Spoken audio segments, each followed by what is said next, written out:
السلام عليكم ورحمة الله وبركاته. magacaygu waa Ramla Macalin Yuusuf. Museegan waa aabahey.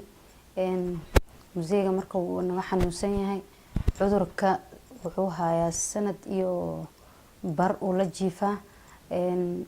mar dhow wax yar in noola xaabiyaan India aadnay. India markaan aadnay lacagtii aan ugu go'day taqaatiirta haddana waxay dhaheen soo laabta. marka lacagtii ugu go'dan waan soo laabanay inta imaadnay. muslimiinta marka waxaan ka codsanaynaa inay lacag oo 3 milyan dhan ayaa naga la rabaa hadii noola gaargaari kara muslimiin meel walba joogan inay na caawiyaan wixii nagu kaalmeyn karaan nagu kaalmeeyaan. marka haddana museegi waxaa naga la rabaa bisha 1deeda inaan xaq u laabano taqtar naga la rabaa appointment haysanaa. marka lacagtina gacan kuma hayna. marka waxaan rabnaa inaan sida ugu dhaqsiyaha badan meesha aan ku gaarna waxna ma haysana. muslimiinta dhan waxaan ka codsanaynaa inay kuni ku waxay bahayaanba nagu soo kaalmeeyaan. cudurka haya museega waxa waaye cancer waaye dhuuntuuna ka haya muddana hadda uu la jiifaa waa la murgoona waa la tacaalnay wali stiilna wax noo hagaagama jiraan. marka haddana ilaahay waxaan ku tuugaynaa inuu ilaahay noo caafiyo waxa aan rajaynaynaa in aan helno. isbitaalka India markaan tagnay daawooyin ay soo siiyeen daawooyinka waa waxa lacagta halaa yariiska noola xaabiyay ay naga dhameysay.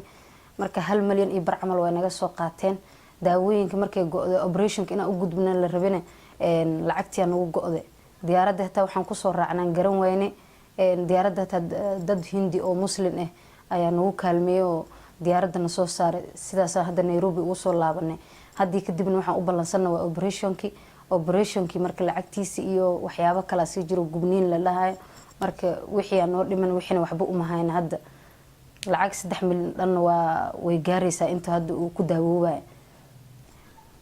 dadka wixii ay noo awoodaan waxay noogu soo diri karaan numberka +254 7 27 57 23 00.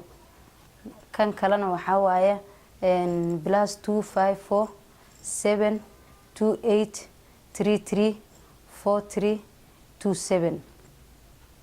Paybill-ka oo numberka lagu soo diri karana waa 770564. waa mahadsantiin soo dhawaada.